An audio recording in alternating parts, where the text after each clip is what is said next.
Namaskar, sir. Shalini, can we start the session? Sir. Namaskar, sir. Yes, Good afternoon, sir. Start, please. Okay, good afternoon, everybody. It is indeed an honor for me to start the proceedings of this important exclusive session on alternate mobility. And I do so by extending a very, very warm welcome to our distinguished guest this afternoon, Shri Tarun Kapoorji, Secretary, Ministry of Petroleum and Natural Gas, Government of India. Sir, thank you for taking out time from your busy schedule and joining us today for this important discussion on energy security and low carbon fuel for alternative mobility. You have been an advisor and have always guided CII in our work in the space of clean fuel, and it is really, really privileged to have you with us today. I am equally honored in welcoming Mr. C.V. Raman, Chairman, Future Mobility Show, Chairman, SIAM Emission and Conservation Group, and Senior Executive Director, Maruti Suzuki Limited, Maruti Suzuki India. Thank you, sir, for your guidance and support to put together the Future Mobility Show. This is the second edition of Future Mobility Show, and this very interesting dialogue on future mobility with diverse set of stakeholders. The transport sector accounts for 18% of total energy consumption in India. This translates to an estimated 94 million tons of oil equivalent energy. If India were to follow the current trends of energy consumption, it would require an estimated 200 MTOE of energy supply annually by the year 2020-30 to meet the demand of this sector. At the moment, this demand is being met mostly through imported crude oil, which therefore makes this sector vulnerable to the volatile international crude oil prices. Moreover, the sector also contributes an estimated 142 million tons of CO2 emissions annually, out of which 123 million tons is contributed by the road transport segment alone. Alternative and sustainable mobility present a viable alternative in addressing these challenges when packed with innovative pricing solutions, appropriate technology, and support infrastructure, and thus has been on the radar screen of the Government of India. With these very, very few words, I once again welcome our distinguished guest, Shri Tarun Kapoorji, Secretary, Minister of Petroleum and Natural Gas, Government of India. I now invite and request Mr. C.V. Raman to kindly share his perspective and take the proceedings forward. Mr. C.V. Raman, over to you, please. Thank you, Mr. Khan, respected Shri Tarun Kapoorji, Secretary, Ministry of Petroleum and Natural Gas, my esteemed colleagues from the industry, both oil as well as auto industry, and from the test agencies. Good afternoon, ladies and gentlemen. I'd like to thank CII for inviting me and to chair the session. It's a very important session, as Mr. Khan has said. And we've been hosting this Future Mobility Show, which is based on the foundation of 7C, which is common, connected, convenient, congestion-free, charge, clean, and cutting edge, as shared by the Honorable Prime Minister in the MOVE Summit. The Future Mobility Show encompasses all stakeholders of the mobility domain.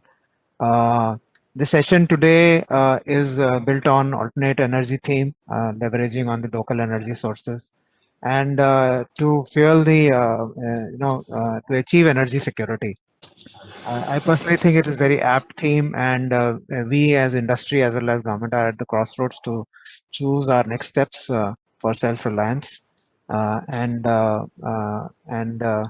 As it was already said by Mr. Khan, that India is the largest consumer of crude, and we are 20th on the list of oil-producing nations, and we have a large import bill. And transport sector consumes 1/3 of this oil, and our role is to reduce this dependence, and it's very, very important. We are also the fourth largest GHG emitting nation after China, US, and EU, and the 64% of our energy is from carbon sources and directly impact our GHG emissions. This is decreasing, but we have a long way to go. The transport sector is continuously working on reduction of the GHG, actively working with government for fuel efficiency improvement for different vehicle categories. For passenger vehicles, CO2 reduction from 2005, we have, sir, achieved about 20% reduction already. and we are on course to do in the next stage of cafe another 7.5% reduction. We are working on shifting to low carbon fuels like CNG and electrification of powertrain. And we are also working on implementation of biofuels. Today, vehicles are already E10 compliant, and industry is preparing to shift to the E20 in line with the government of India's plans and with your the objective which has been set by you. Uh, we believe that CNG and ethanol are two huge opportunities waiting to be harnessed. And CNG as an option for passenger vehicles is gaining popularity.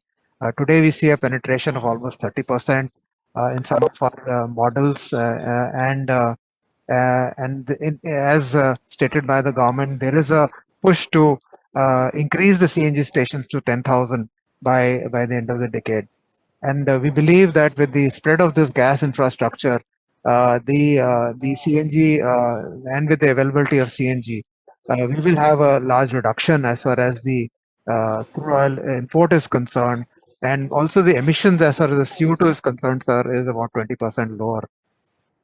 With the E10 is also being planned, sir, under your guidance that it will become available to 10% across India by 2022, and as stated by the government that 2025 we plan to shift to E20.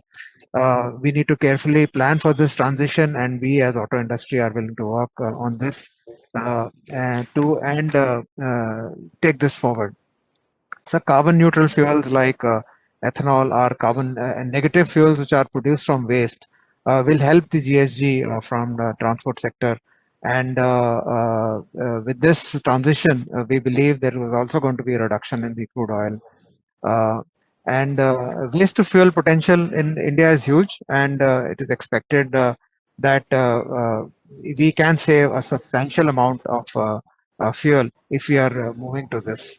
Uh, Bio CNG also, sir, is also one more area which we all are seeing that there is going to be a lot of scope. HCNG and hydrogen also provide promise, and we are also working. And the HCNG itself has become a reality with the DTC fleet pilot project already underway. Industry needs to move towards carbon neutrality from a well-to-wheel basis, and R&D is work is happening to reduce to work on basic research and combustion, reduction of the emission impact, and also for material compatibility for various types of fuels. The regulatory changes need to be aligned to this higher priority, and also some incentives on the technology development on the end product would be very beneficial to the end customer. So alignment of stakeholders as a common roadmap for adoption of various fuels between the auto industry as well as oil industry and other stakeholders is essential to move towards the carbon neutrality. And it's a very complex situation, sir, and as you are fully aware, and we do need to consider the end customer, which is our consumer, and how it benefits him in this equation is also very important, so that we can help in achieving this penetration and the scale of improvements. So with these few words, I would like to close and and sir, as you know, sir, we as CM also and as ECMA, we are working together on this future mobility, and we are happy to inform that sir, there has been a large participation of the auto and the mobility related industry players across sectors in this show as well as in the summit. Sir, we are very honored, sir, and privileged that you are you are there and encouraging us in this interaction. And I would like to once again extend a warm welcome to you, sir, on my behalf and also on behalf of CI. And I now request you to give your views and directions at the tone, and look forward to your guidance on this. Thanks, sir.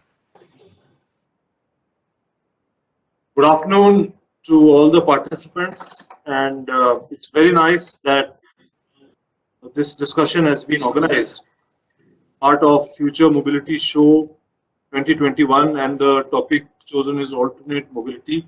So we are at the stage where we are looking at a major change coming in the country as far as the availability of fuels is concerned, the type of fuels is concerned, and major question on how we can achieve two major objectives. One is to reduce pollution, and second is to improve the domestic availability, which means that reduce the imports or move towards Atmanirbhar Bharat.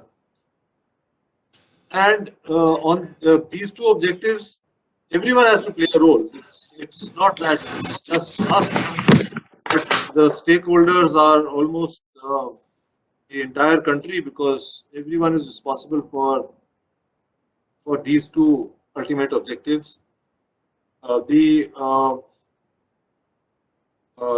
automotive industry, SIAM and ICMA both have a very important role to play. From our side, we as a ministry have to make available the right fuel for transportation, and we have to bring in some maybe visibility or long-term transparency so that people know what is going to happen in the future. Now, this long-term visibility or long-term plan has to happen in collaboration with the motor vehicle manufacturers, the two-wheeler manufacturers, four-wheeler manufacturers, the large vehicle manufacturers, and jointly we have to get this plan implemented also, because there shouldn't be a mismatch. Now, as far as we are concerned, recently we've had several discussions and our roadmap is quite clear. Let me go one by one. First, let me talk about petrol. So we are very clear that we want ethanol blending to increase, go to 20%, and maybe then from 20% keep going higher step by step. Next step could be 30%, and then we could also have a situation where we get into flexi fuels and dispense E100, and people have a choice. So immediately within this year, because ethanol procurement has gone up tremendously, 12 states are now having only E10. It's all only E10. So we've divided the states into 4 categories. First category is this category where sufficient ethanol is available and it's only E10. Sometimes, due to maybe some technical issues, they may still be pushing through E0, but that will be a exception. That will be an emergency situation, and that also we have to eliminate. And by end of this year, we have to declare that in these 12 states it's just E10. Then second category are states where we are doing more than 50%, and then 20 to 50%, and then those ones where it's low. So gradually then the states will start shifting into category. The last category will get eliminated. Right now, Northeast and Kerala also, it's low. These are the places where ethanol has not reached. It's not reached because of transport issues. The location is a little far. So in the next 2 years, more manufacturing capacity will come up, and I think every state would then go into the category 1. So E10 becomes universal, that becomes the base, and we move to E20. So which means that the vehicles have to be ready for E20, and we should be able to introduce E20 in 2024, and then 25 onwards keep increasing the availability. Simultaneously, we would also introduce E100, so that there may be, I am told that 2 companies have already launched two-wheelers with E100, and then blending. Some people may have flexibility to do blending also. So that's the roadmap as far as ethanol is concerned. And then let us look at CNG and bio CNG and for compressed biogas and HCNG and hydrogen blending in various formulations and various percentages. So for that we have again a very clear-cut roadmap. So we have to set up more CNG stations. Now, if we set up more CNG stations and more CNG vehicles are available, and there is an advantage. There is an advantage as far as environment is concerned, but there is also an advantage to the user because the price of CNG is lower, but the vehicle also has to be priced appropriately, and good vehicles have to be available. Factory-made good vehicles, those retrofitted or kit vehicles with kits are not a long-term solution because I am told that they don't last for very long and they don't. They are rather not building the confidence amongst the users. There are some taxation issues which need to be sorted out, but then the manufacturers have to also put their foot down and introduce quality stuff in the market. I'm told that these two technologies are also different, and it's not just taxation, it's also to do with technology, and the basic price is also different. So we need proper factory fitted CNG models and more models in the market, and try to dissuade these kit based CNG, which is probably not giving a very good impression or not giving a good confidence. So as more and more CNG comes in and there's a price difference, so people would shift to CNG, and yeah, the shift would be in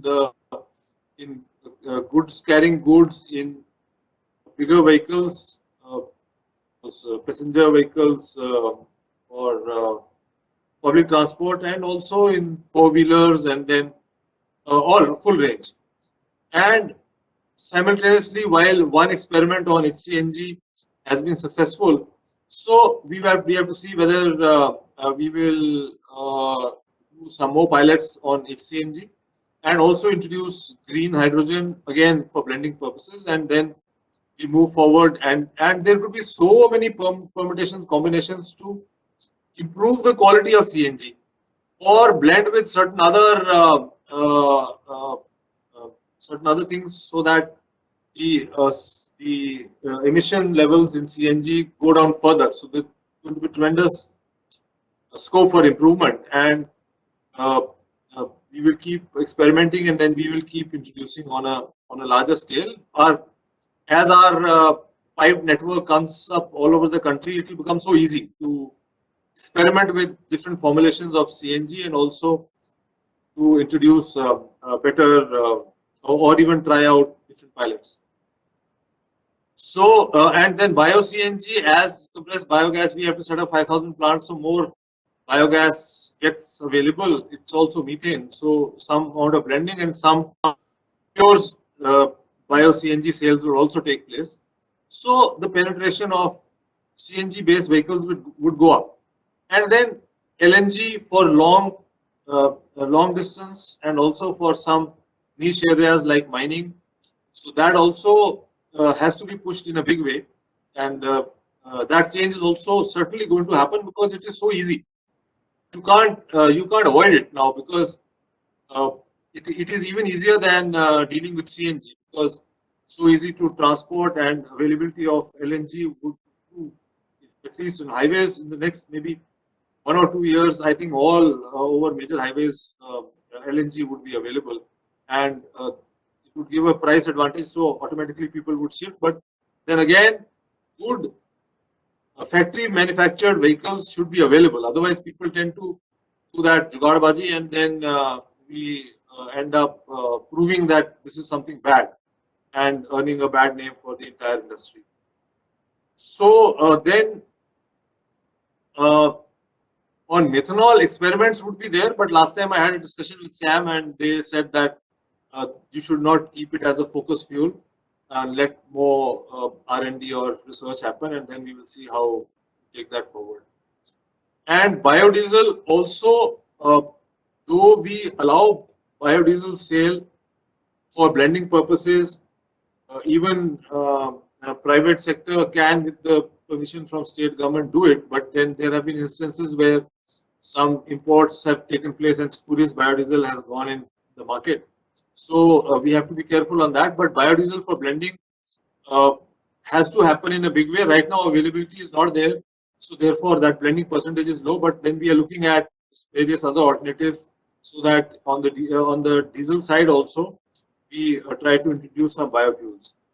Then on e-mobility, again from our ministry side, there will be a lot of support. Our retail outlets have to have alternate fuels, and charging stations is one such alternative which they have to give. So a vast network of our retail outlets have to gradually at least provide the facility of charging. E-vehicles have to come into the country, and we have to support them. And from our ministry also, that support would be available. So this in nutshell is what I see happening immediately. And then as more technologies come in the globe, we have to look for them and adopt them. But then while availability of fuel is our job, availability of or compatibility of vehicles is the job of the manufacturers, and manufacturers have to be sensitive to that and move with times. Otherwise, there could be a mismatch, and we have to work together on this. So in the next maybe year or so, we need a lot of discussion on this topic, because this is the time when transition is happening, and we have to fine tune the transition so that the consumer is not put to any hardship. And we have to, again, I repeat, we have to work together on this. So thank you very much, and look forward to good deliberations. Thank you. Thank you very much, sir. Mr. Raman, would you like to say a few words before we formally thank Mr. Tarun Kapoor and end this conversation, the special session with him? Yeah, thank you, sir. Thank you, sir, for your guidance. I think we as industry auto industry would like to work with the oil industry so that we can manage the energy security needs of India. Under your guidance, we would definitely work, as you have pointed out, on the E10.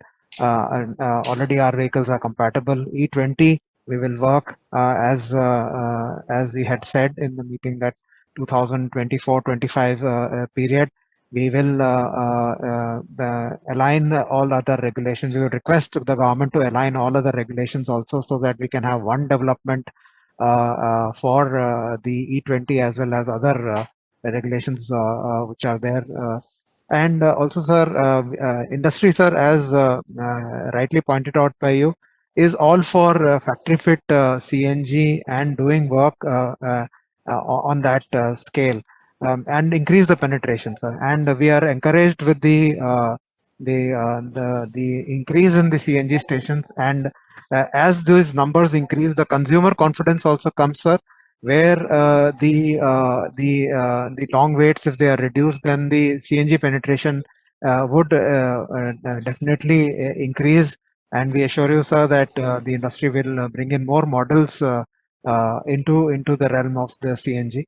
We will continue to work with the oil industry on all other aspects as which you have laid out, and definitely we look forward to your guidance going forward. One such one request, of course, was that the E10 and the E20, the labeling and the separate dispensation going forward would definitely help in ensuring that the vehicle park is taken care of going forward.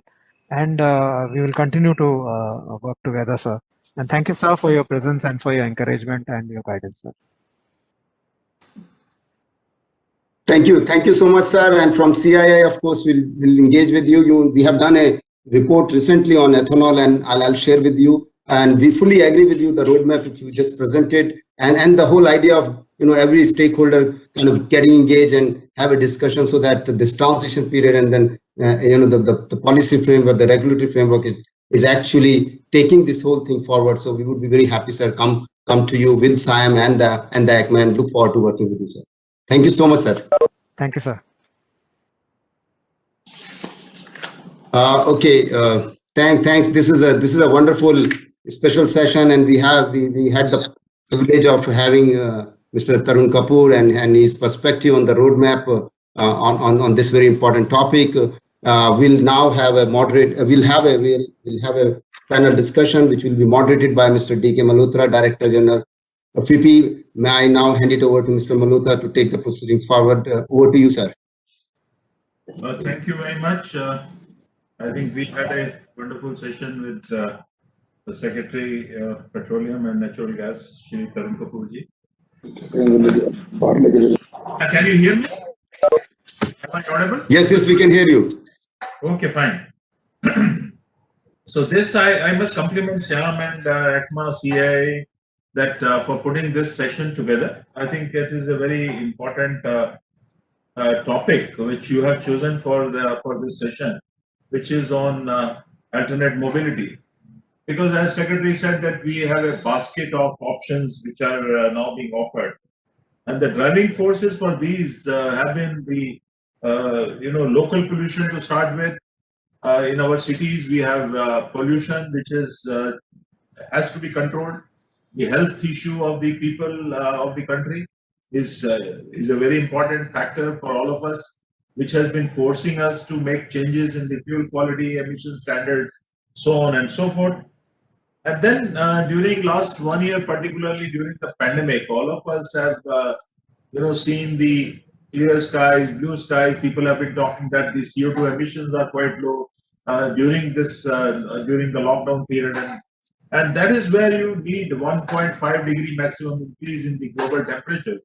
So I would say that the local pollution as well as the climate change issues. Incidentally, India is also a signatory to the INDC targets, where we have committed to reduce the CO2 emissions. And then thirdly, which is equally important, is the energy security of our country. We are a import dependent country for energy, particularly the oil and gas. So we have to actually, look for alternatives. Also, we have to look for efficient ways of, using energy for mobility. As it was said in the beginning, that the transport sector is one of the largest consumers of energy. So if we are one of the largest consumers of energy, we have to use it efficiently in order to reduce import dependence and also look for alternatives. So having said this, this is the basic objective of all this. And then we had introduced during the lockdown itself, BS6 fuels were introduced by our oil and companies, petrol and diesel both, and your industry, the auto industry, also came forward and implemented those norms. Then, as Secretary Petroleum was mentioning, and that this government is laying a lot of emphasis on biofuels, whether it's 1G ethanol, 2G ethanol, 3G, biodiesel, biocompressed gas. So there are tremendous, alternatives which can be homegrown, so which will reduce the energy imports, and help the energy security of the country. And the other issue which can help reduce pollution and also the global CO2 emissions, also the global warming, is the natural gas. There is a lot of emphasis now being given by the government of India on the natural gas front. CNG, even LNG now for heavy duty transport vehicles we are talking, because HCNG was another thing which was mentioned. So it becomes basically a low carbon fuel as compared to the other liquid fuels. So, and also is cost effective at times. The other thing which is being implemented is about electric vehicles. The government has been, Niti Aayog particularly, has been laying a lot of emphasis on electric vehicles. And now in last 1 year, there has been a lot of discussion on hydrogen also, and hydrogen fuel cells are also being talked about mobility. So for electric vehicles, where does the electricity come from? I'm glad that we have two panelists which are coming from renewables and solar kind of energy players. If it comes from solar or wind, the renewable power, then I think we have no issue. It's absolutely clean. But if you continue to produce electricity from coal, which we'll continue to do, and use that electricity in your automobiles, then the electric vehicles on life cycle emissions of cradle to grave emissions when you work out, I think the CO2 emissions are much more in electric vehicles as compared to even petrol and diesel. So I think we will have to see all those kind of things. Hydrogen, it can come from various sources. It can come from biomass. It can be produced from natural gas. It can be produced from naphtha. It can be produced from even coal through gasification. But the point in case of hydrogen, if it is produced from fossil sources, is that if you can capture CO2 and convert that brown or gray hydrogen into blue hydrogen, I think there is nothing like clean or unclean. So then when that hydrogen used in fuel cells, it is absolutely clean. So with zero emissions on road as well as zero CO2 emissions. So I think all this gamut and all this basket of the energies which will be available for mobility will lead to a lot of action in the auto industry. I sometimes pity the auto industry. They have to work on various things, various alternatives, various options which are available, and ultimately the whatever is the most effective in a way that it can help the climate, it can be cost effective, it can be no pollution in the cities, that will survive in the long run. So I'm very happy that we have a galaxy of participants. I don't know. Some of them have joined or not. Dr. Anjan Ray, Dr. Ramkumar, I'm told, is in the Indian Oil board meeting. So I was told that he will be able to join a little later. I don't know, Dr. Anjan Ray, what happened. He is joined or not. Oh, Dr. Anjan Ray, welcome. I was just wondering whether you are on board or not. So Dr. Anjan Ray is there. And then we have one Mr. Greg Krisick. I'm told that he will be making a presentation which is a video recording. So I'll request the organizers to first play his video recording. Then we'll go around to all the participants one by one. So can we start with the video recording of Mr. Greg, which can be played?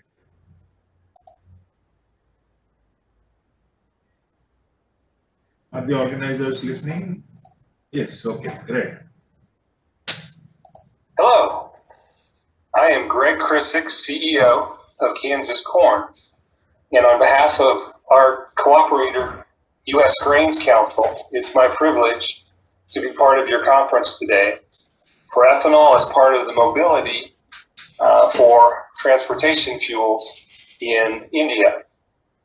I sincerely thank Mr. Banerjee and the directors of the Automotive Association for including us in today's presentation and conference. Last year, I was able to be with you in person as we got to experience the auto show.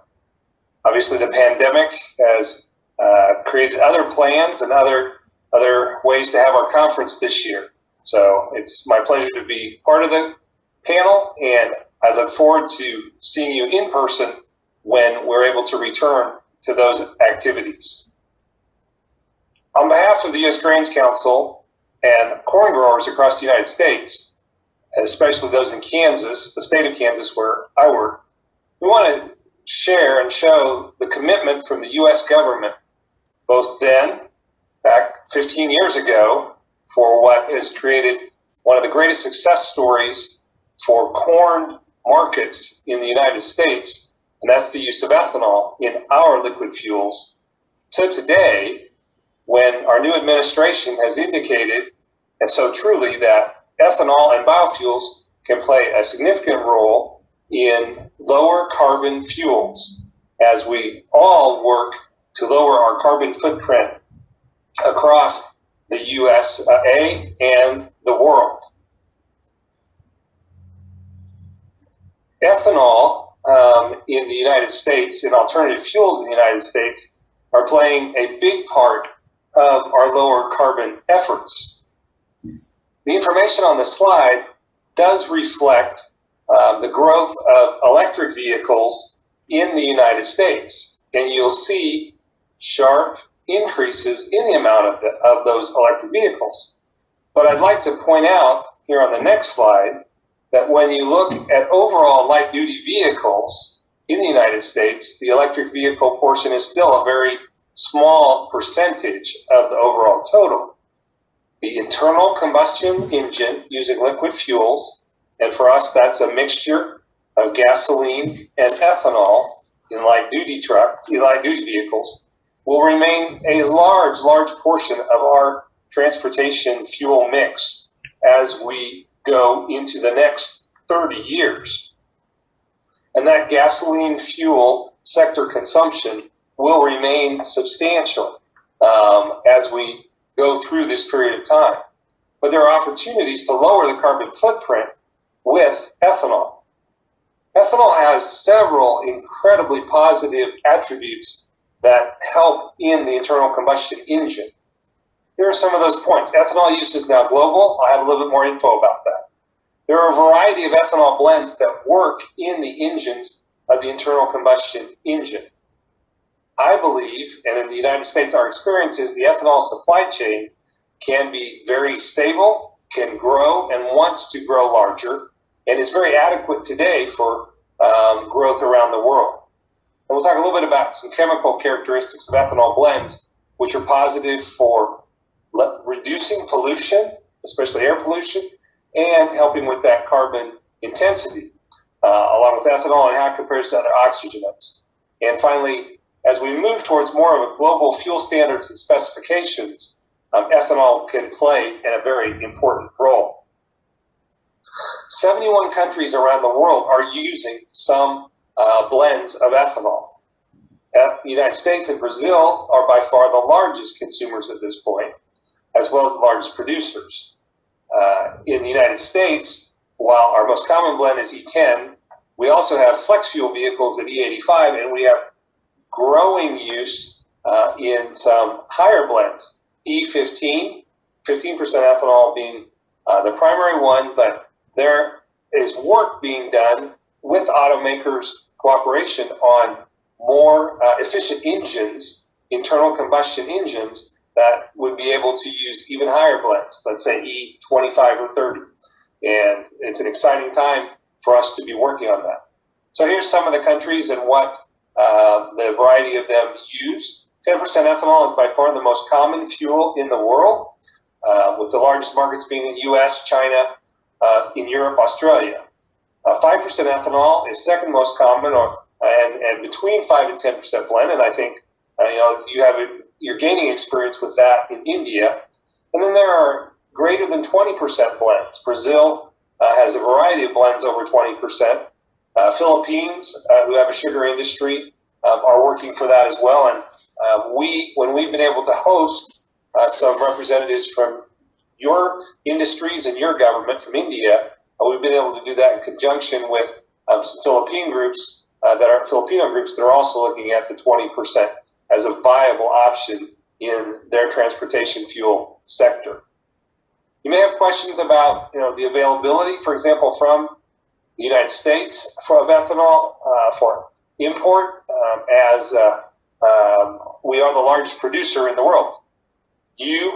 India imports, and you're the third largest importer of ethanol from the United States in the industrial category. And if you look at this pie chart, you see that we have over 17 billion gallons of capacity for producing ethanol. In the last 5-year averages, our domestic consumption is usually almost 14.5 billion gallons, with exports ranging in the 1.3 to 1.5 billion gallons. So we remain with capacity of over 1.5 billion gallons for other markets around the world. And I can assure you, having worked in the ethanol industry and experienced it over the last 15 years, that corn farmers are ready to produce for this very important market, and the ethanol plants can expand their capacity to be able to supply new markets. When the market demand signals the opportunities, the corn farmers and the ethanol producers, in my opinion, always respond and will be there with supply. When you look at ethanol's value to gasoline, it increases octane and it dilutes several chemicals that maybe are not what we really want in our gasoline fuels, or what to lessen going forward, such as benzene, for example. But it's also a great volume extender, and as I'll show you, but we're finding more and more how it reduces greenhouse gases and does so with a carbon intensity getting better and better all the time. The blending of gasoline and ethanol is always dependent in each country on what your typical gasoline is, but the ethanol blending octane, whether it's around E10 as our vast experience, can be beneficial for the refiner as well as for the end user in terms of lower energy use at the refinery and that oxygenated cleaner burning fuel. So you have a variety of octane choices that you see on this bar chart. Ethanol is only second to methanol, which is rarely used in its own form, rather in MTBE. So the benefits that ethanol brings at usually the lowest available cost to all competitors is excellent. It's stable, it's well known, it is biodegradable, it does not pollute groundwater supplies, all things which are some of the many benefits that come with ethanol. Recently, a lot of focus in the last 5 years has been on the carbon intensity of fuels, and just in the last couple months, a broad-based objective study, including scientists from Harvard University in the United States, has found that ethanol has a 46% lower average carbon intensity than neat gasoline.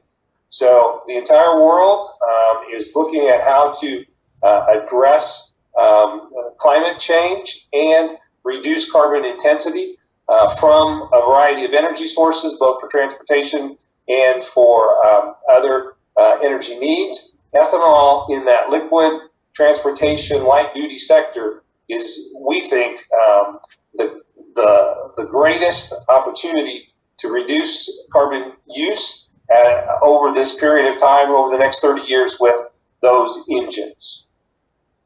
And finally, we support the U.S. Grains Council. We cooperate with them because we think there are important opportunities, and in this case with India, we were happy to see a trade partnership almost concluded at the end of 2020, and we look forward to the upcoming conversations with our new Biden administration and India.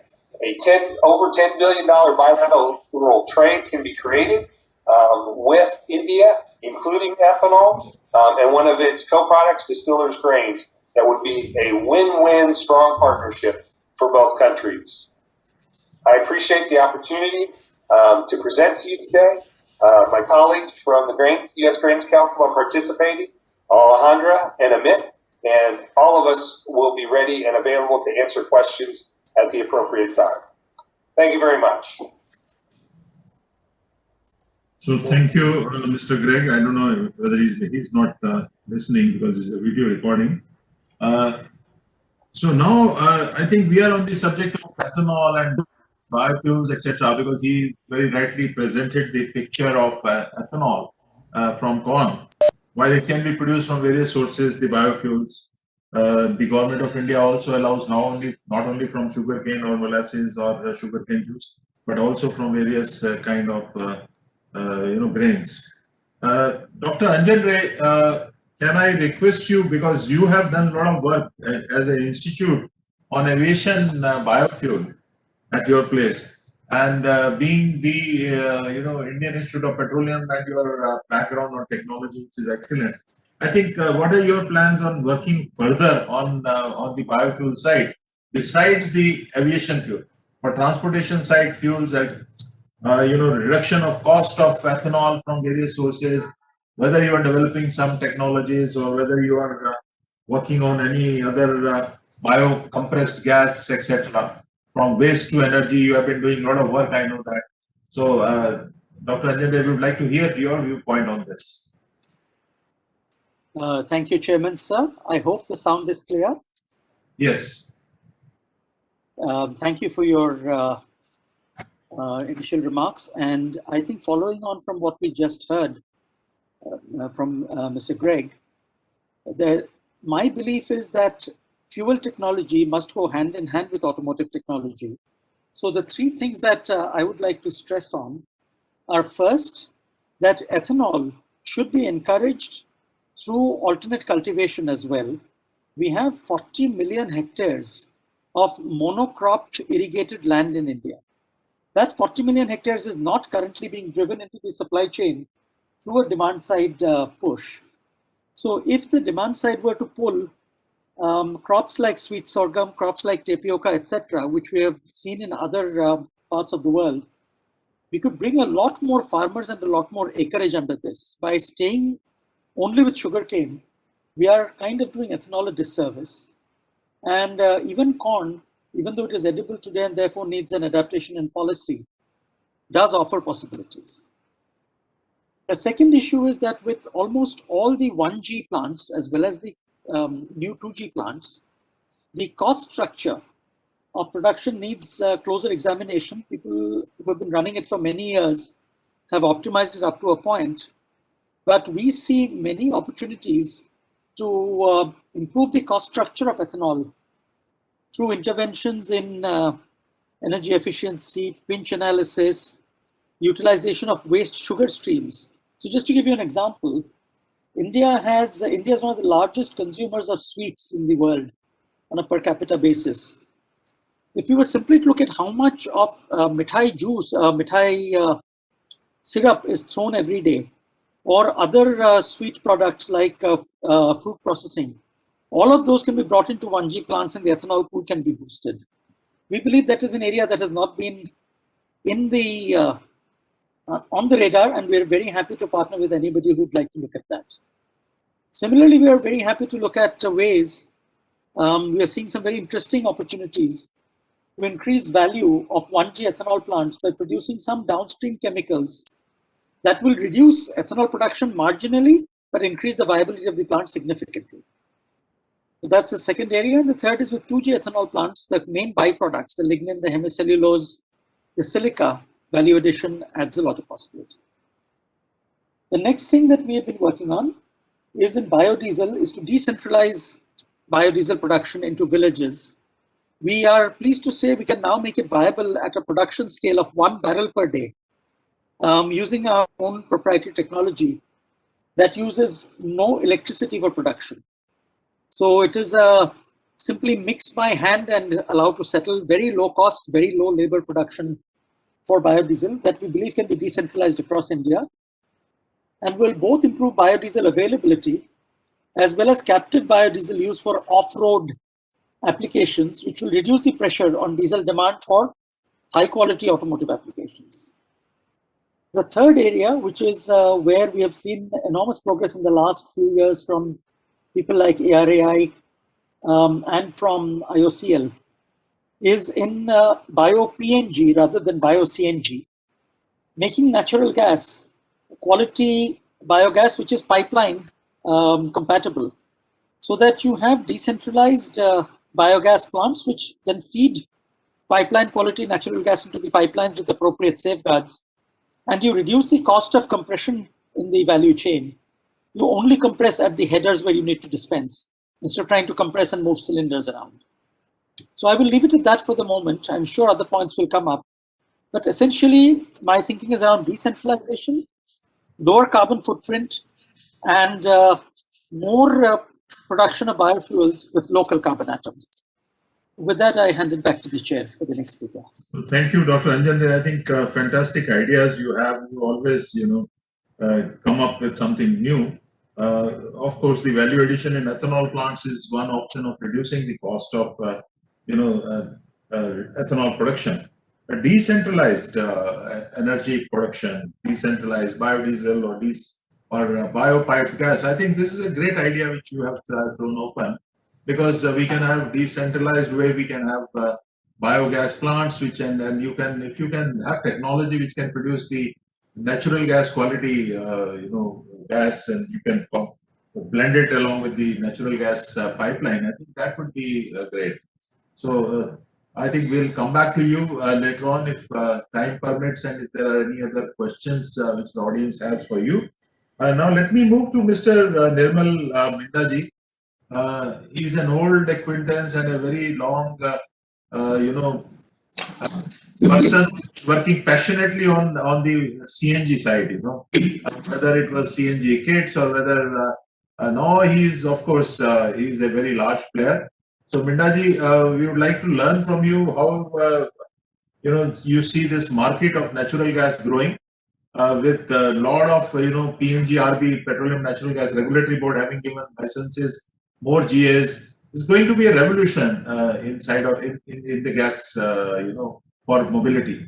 In fact, one of the habitats for the CGD players has been set up at my federation office, and one of my team went to. Now they have planned to go to each state along with Siam group on the gas CS mobility. Yesterday they had been to to meet the principal transport secretary of Haryana, and they would be meeting the transport secretaries of areas to promote this gas. So I see, and they were, I was told in the morning by my colleagues who went yesterday to Chandigarh, they were telling that they are excited. They have old buses which are 10-year-old, which they cannot fly, and they say if that can be converted to natural gas, perhaps they can fly for a few more years. So have you got those kind of technologies? How do you see the prospects for LNG for heavy duty trucks? And what are your plans for growth in the market, which is likely to grow? Mindaji. Thank you for memorizing, your old memory. I think we really worked maybe 20 years back when we started, entering maybe late 1990s, we started the CNG and LPG business in those days, but now it is no more that. And I also want to take this opportunity to thank CII for arranging this session coinciding with the Future Mobility Show. And greetings to all my co-panelists, Mr. Raman. And regarding your question, Chairmanji, that, as I said, that we entered this industry long back. So we have a huge experience of this, each part, each component, what is being used. And if you know the history, all this was started with the government, with the basic objective of reducing pollution and cost effective in those days. Yes. But the way we were, I'm very sorry and very frank to say that what we have brought the regulation and all, but there were so many kit players, maybe 1,000 of them on the street side, were allowed, or so these have not been, really able to promote the kind of the desired objective, what was required. But I'm very happy now the vehicle manufacturers have started manufacturing their cars for the last few years. And in fact, Maruti have taken a lead on that. And we are supplying almost all the components, and we have been able to localize almost 100% of the component now, over a period of time, though the volume were less, but now the volume is increasing. But my only request to the government, I take this opportunity, and we have been pleading to the government that to stop uses of this retrofit in the market, one day, maybe 6 months notice or something, because we all know what is fitted there. They are substandard products because of the cost. The cost is very cheap. They cannot really, I would say, adhere to the emission norms, the 20% CO2 reduction which Raman San was talking about, that we are nowhere near in the retrofit kit, if you really go into it. So if we can take this initiative to stop this and encourage the OEM fitment kit manufacturers to use the OEM fitment kit, even the vehicle parked in the, in the field, which is almost 20 millions, thereby we should only encourage OEM approved kit, whereby, because OEM approved kit, if in the aftermarkets are fitted, then we can ensure about the reliability, about the safety, and about the emission. So this is one on this part of CNG. And I'm very happy that government is now taken an initiative, and today our Honorable Secretary also mentioned about this concern about the retrofit. And so we are working, and we, as far as our technology is concerned, we are we have a joint venture relationship with a company called Westport Group, which is based out of, Canada, and we all know, and then they have a manufacturing plant in Italy and all. So we can supply all kind of components, as in the kit, as a component, as per the requirement of the OEMs. And they are the world's largest group now, having all the technology. In fact, we can support, any of the vehicle manufacturers for their fitment as an OEM fitment as also. So this is all from my side as a quick, maybe in the next opportunity I get it, I will back to you, sir. Mindaji, I think you are right that the kits, if they have to be used, they can, as you said, there were hundreds or thousands of kit suppliers, and spurious kind of kits might have also been used, and they don't serve the purpose of reducing pollution in a way. They might be even increasing the pollution, So Right. those should not be allowed. I fully agree with you. And you are right that approved kits only should be allowed if at all they have to be. And but I am afraid the OEMs don't approve those kits because OEMs would always like that it has to be fitted in a new vehicle. So that's the way the OEMs I know look at it. You mentioned about Westport collaboration, and Westport has been doing some work on railways also. Yeah. You have anything Right. on So you are railway right. side also, natural gas? You have something? Yeah, we are right. We have recently entered the last year only these, they have acquired many companies and they are the largest players of the IMCO, Westport, all have been acquired and they are the largest player in the LNG for the commercial vehicle is also in the railway. So if there is an opportunity, we will, step by step, we are the sole, I would say the importer as well as their collaborator in India. So, I think that is a great opportunity because government has decided to set up LNG stations on national highways in large numbers, and they are also the government is encouraging the vehicle manufacturers, particularly the trucks side, that they should come out with LNG trucks because they have to be. Of course, CNG can be used in buses in the cities, but if there has to be long haul, there LNG perhaps is a better option. So thank you very much, Mindaji. If time permits, we'll certainly come back to you for another quick chat. But let me know, since you talked about approved kit only to be used, and the agencies which approve these are the ARI in Pune or the ICAT here in Manesar. So I'm glad that we have Dr. Rajiv Mathai, an old colleague of mine from Indian Oil. So I'm very happy that he's now at the helm of affairs in ARI. So Dr. Raji, I don't know whether you have done your PhD on this CNG kind of thing, which Mindaji has been talking, and you have also been associated on hydrogen CNG project in Indian Oil from my days when I was there. So how do you see that testing side? When we are talking about a basket of fuels, a basket of technologies which will be used in mobility. So I think it will have an increased load on an institute like yours, where you will have to certify BS6 vehicles, you will have to certify, the CNG vehicles, you will have to certify LNG vehicles, you will have to certify, the electric vehicles or the even hydrogen fuel cell vehicles, etc., etc. So how are you prepared, or how you are now preparing your institute for catering to the needs of the auto industry in terms of the testing for future? Thank you, Dr. Malhotra, for that opening comments and your remarks and the initiation. As a test agency, we really have challenges. We know that there are, particularly when the government opens up a policy or throws open some direction, there is a huge group of people or huge organizations that approach for seeking approvals and of their products for implementation. And this puts a lot of strain on the infrastructure that we have.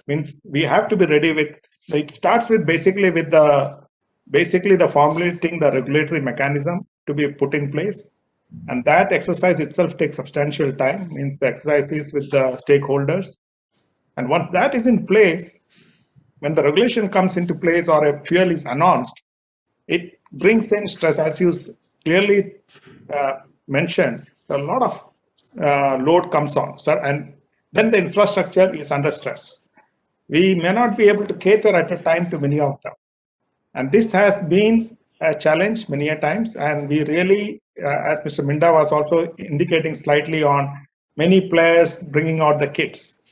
So this has been a challenge, and it becomes more and more as we are opening up for the battery segments and all that. Anyway, that's another thing that I would address at a different time, which brings in problems for the evaluator in a big way. So how are we going ahead with it is, and particularly supporting the ecosystem in these matters are, we really have trained manpower that takes care of it.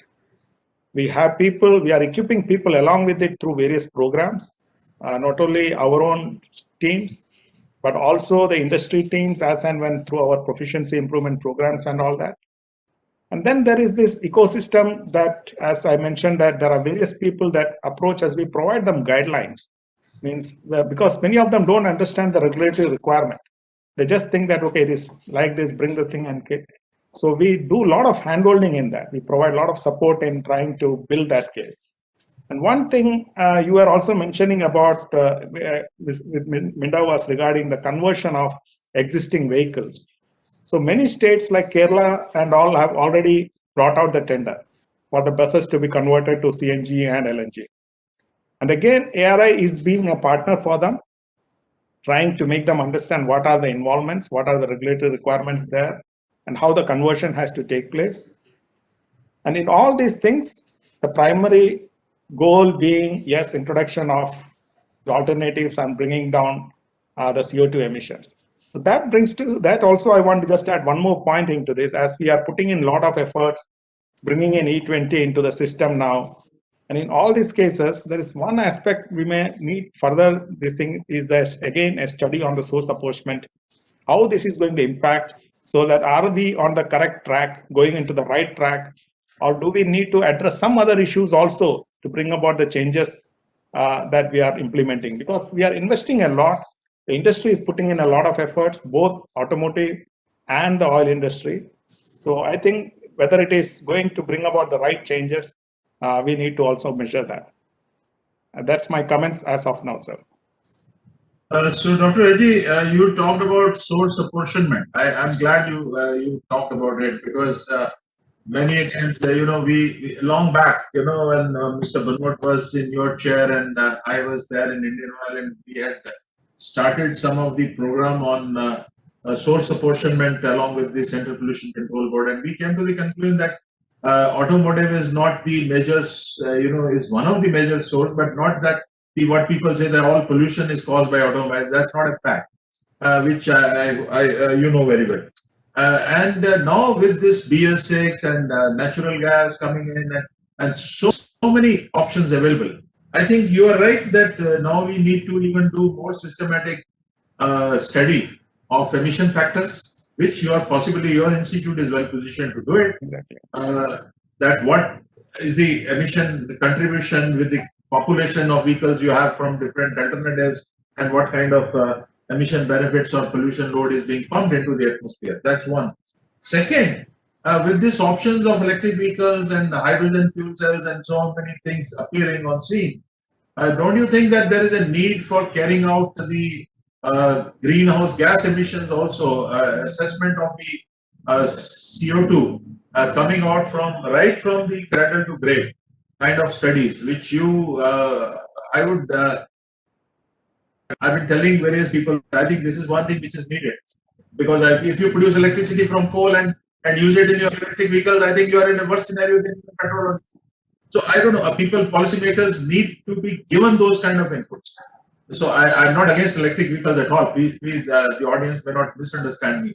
But what I'm saying is that if the power comes from renewables, I think there is no problem. If it comes from solar, it is green. But if it comes from coal and you use it, and we will continue to, I was reading somewhere that coal imports in India are going to increase. So if that is the GDP growth, our need for power will grow, and solar will grow, but of course the thermal power grows even more. Then what are we doing electric vehicles, So I think these kind of studies are very important. Now I'm glad that we have two players who are related to solar and renewables. So maybe we can go to Mr. Rahul from Sun Power Renewables first. Is he online? Yes, Rahul. I am here. Hi. Thank you. Thank you very much. Can you join and throw some lights on what is your perspective of the alternate mobility? Absolutely. So just in terms of introduction, SunPower Enables, we're an Australian company. We develop and manufacture portable lithium solar generators in Australia. And we're also developing EV charging infrastructure. A bulk of the infrastructure at the moment is based on your typical level 1, level 2 EV chargers. But we are really pushing for the adoption of electric vehicles using solar-powered DC chargers. And as the technology for DC charging improves, and I think there's some new technologies that are coming out, where fast DC charging is now becoming a commercial reality. I think the using solar power to charge electric vehicles, I think that's going to be a game changer for the EV industry. With the infrastructure that needs to be built out in terms of EV charging stations, if you can, especially in terms of remote areas, if you can use solar power and use DC fast charging, especially in highways and other remote areas, I think that would be really helpful in the adoption of electric vehicles globally. And I would also like to highlight some examples of what we're doing in Australia at the moment. One of the key challenges in electric vehicles has been the last mile charging or the range anxiety issue, where a lot of people are worried that what happens if I run out of, when my battery runs out. It's not like I can get to a fuel station quickly, or it's not like I can carry battery packs in my car. So what we've done is actually using our portable lithium generators, which are charged by solar energy. They become portable battery packs, and a lot of people are now buying them to keep them in their cars as backup power. One example I'd like to quote over here is that we're supplying our units to a port authority in Melbourne, and they came to us with a very unique problem. They import electric vehicles into the country. And when the electric vehicles were coming on the ships, their batteries were fully drained out.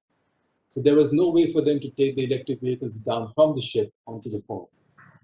So we worked with Nissan at that time to develop a portable EV charger. And along with our battery packs, they now, every time the ship comes, docks in port, they port our portable generator onto the ship, boost charge the cars, and then they can drive off.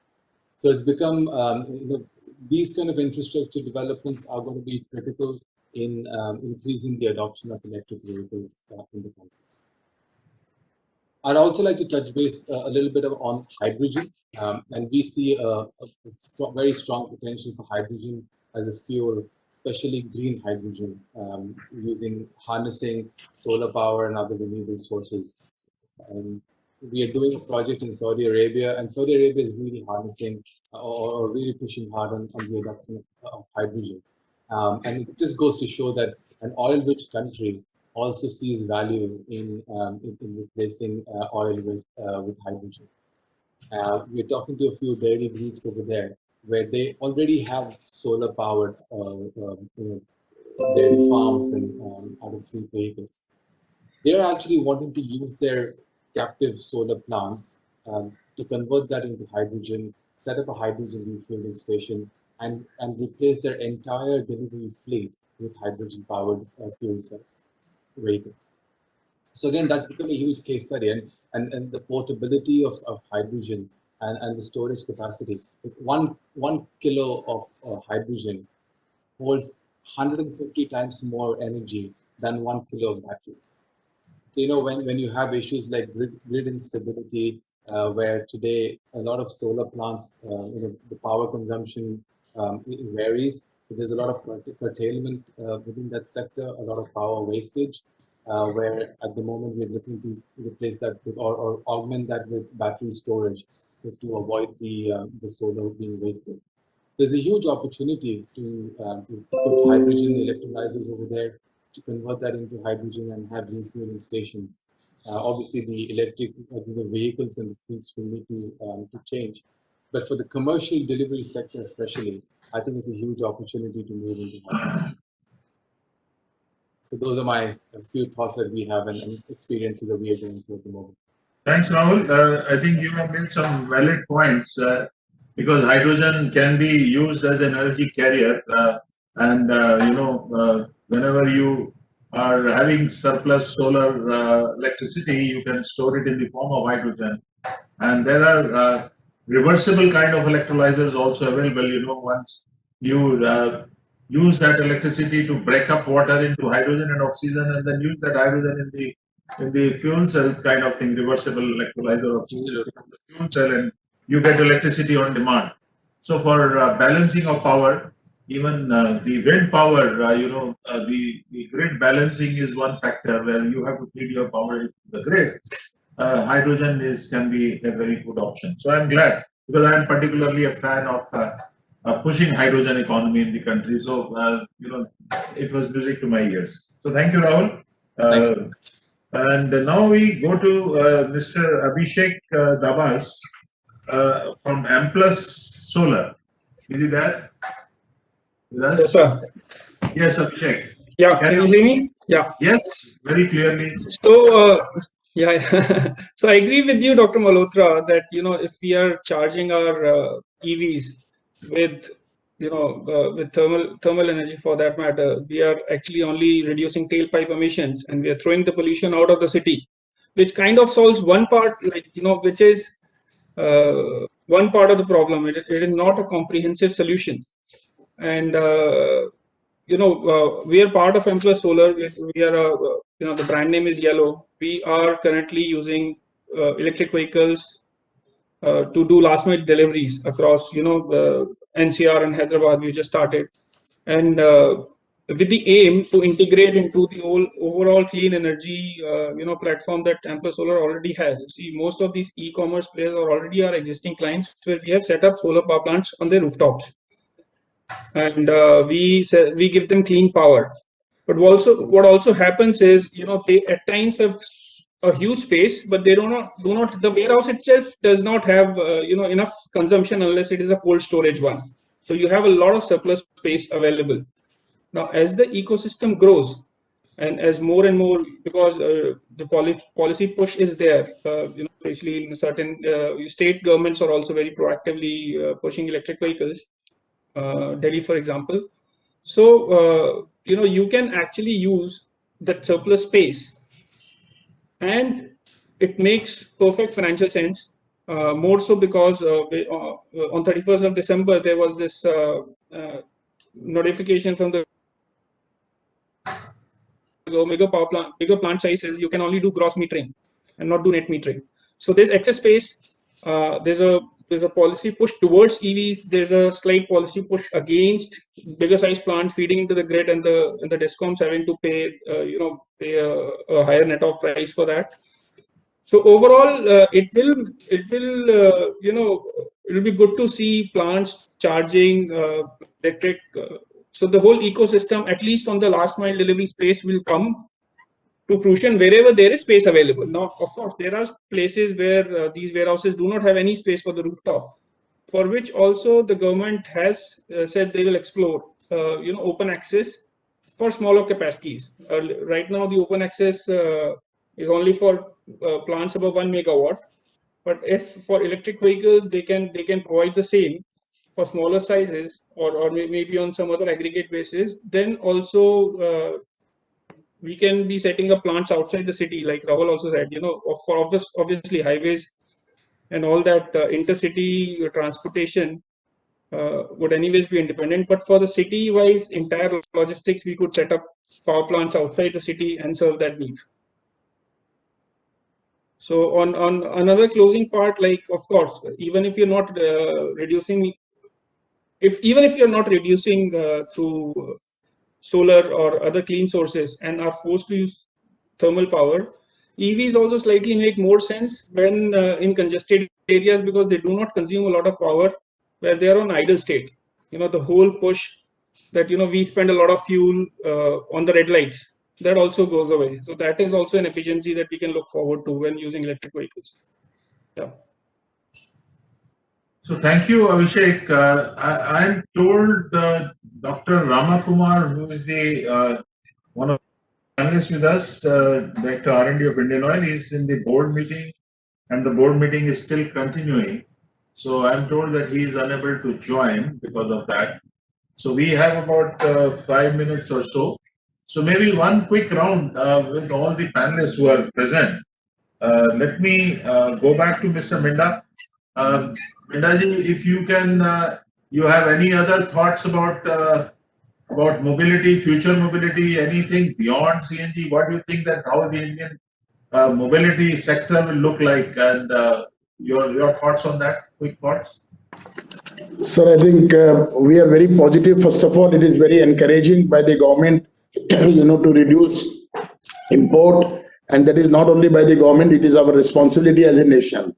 So we all need to collectively work, together as a team, and make a clear roadmap with all the stakeholders. As any fuel, whatever we are going to change, the government has to do their job, availability of the fuel, ability, and then vehicle manufacturers, SIAM, along with the vehicle company, they have to make some changes on the kind of in the vehicle, in the engine or something. Then along with that, we as a component manufacturers are also required to develop component. Otherwise, sometimes, if the clear roadmap, clear timelining, who has to do what and in what time, then we'll end up normally in the imports with the pressure.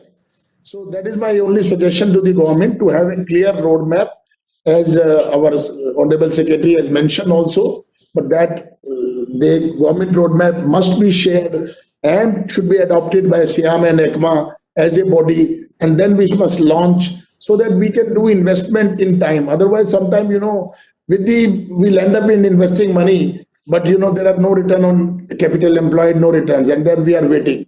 So that's my only suggestion, and as much as we can do in all the technology what we talked about, which will save. And the second point I wanted to address is that we must always keep mind in the end consumer.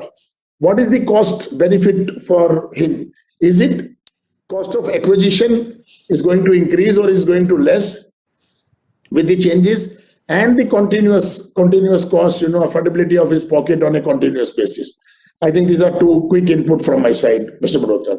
I think this is very important. You have nailed it very appropriately that the country must have a clear roadmap on where we want to go and where its direction we want to go, and we must carry out systematic studies to see the cost benefit analysis, whether it is to the environment or whether it is to the country's overall economy, or you also said about end consumer, which is equally, and I think this is most important, because nothing will sell unless the consumer accepts it and it is affordable. So the cost of operation, I think, is very important. So very rightly said, Mr. Minda. Thank you very much for being with us. So Dr. Raji, can I come back to you? So is it Dr. Raji Mathai there? Yes. Raji, a quick comment about your thoughts on how things you see as a automotive research institute, future of mobility, and what possibly government needs to do, and what you as one of the testing agency, you already said that what you need to do, you have to plan, but what the government needs to do.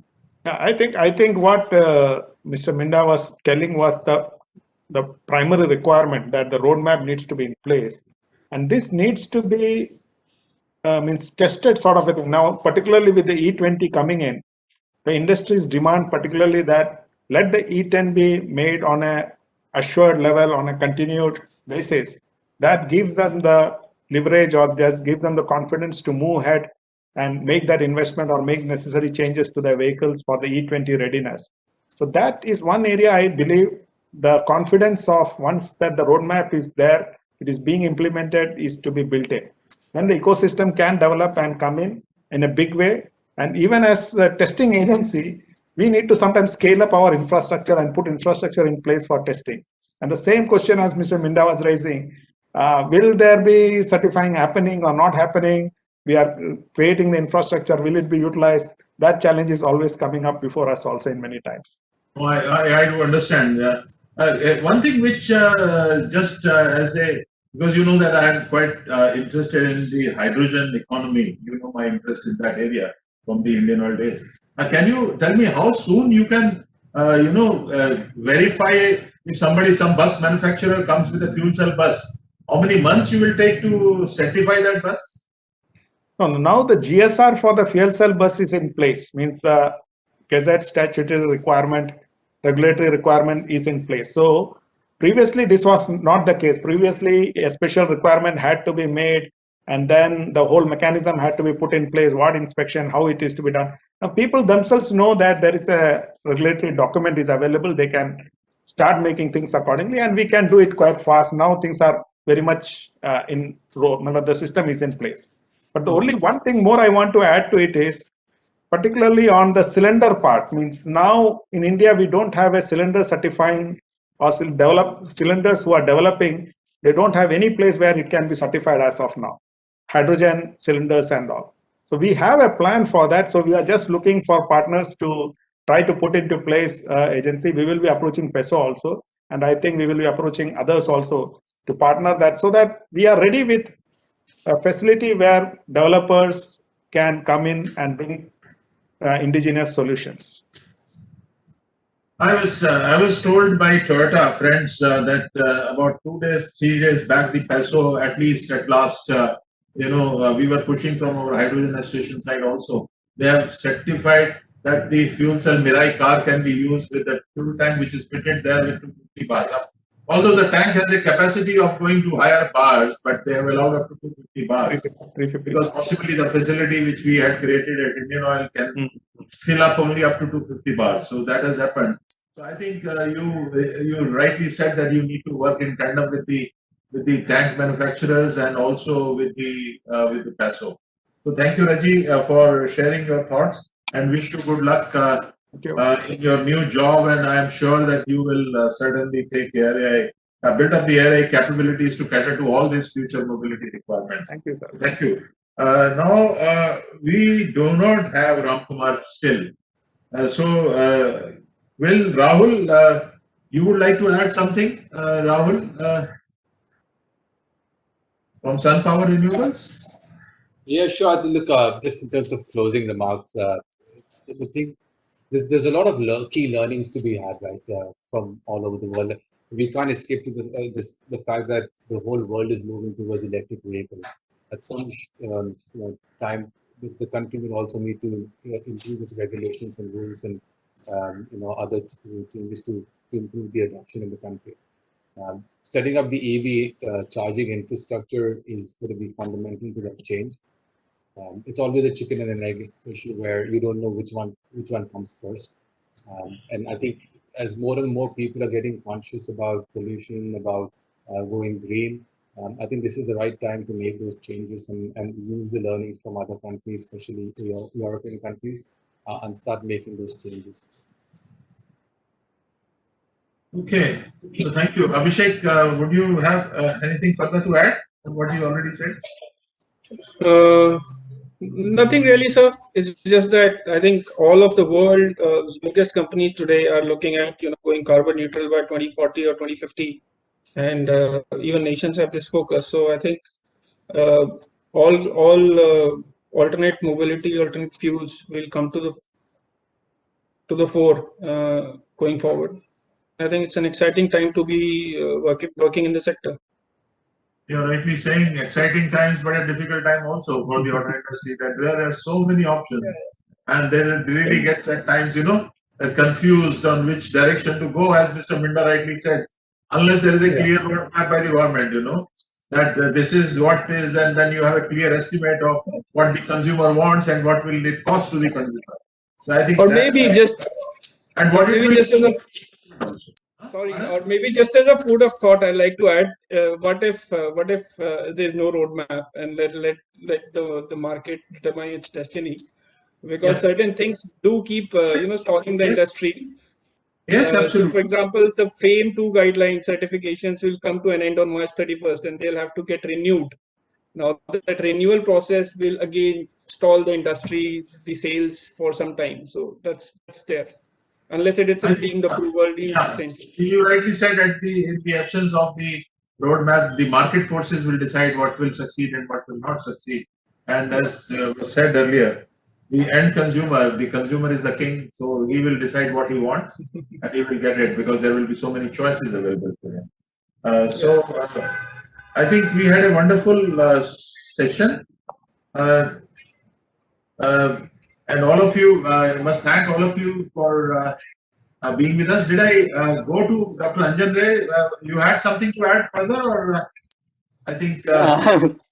I think we are out of time, Dr. Malhotra, but I will just echo what was said about the quality and carbon footprint of electrical charging stations. Yes. I think the future will belong to solar, wind, biogas hybrids for these charging stations, where each charging station would have essentially only renewable power made with local resources. With that little comment on decentralized charging capabilities, I hand it back to you.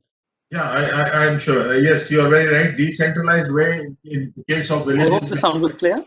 Yeah, the sound is clear. So thank you very much, all the panelists. You are right, Dr. Anjan Ray. We are out of time. But Could you hear me?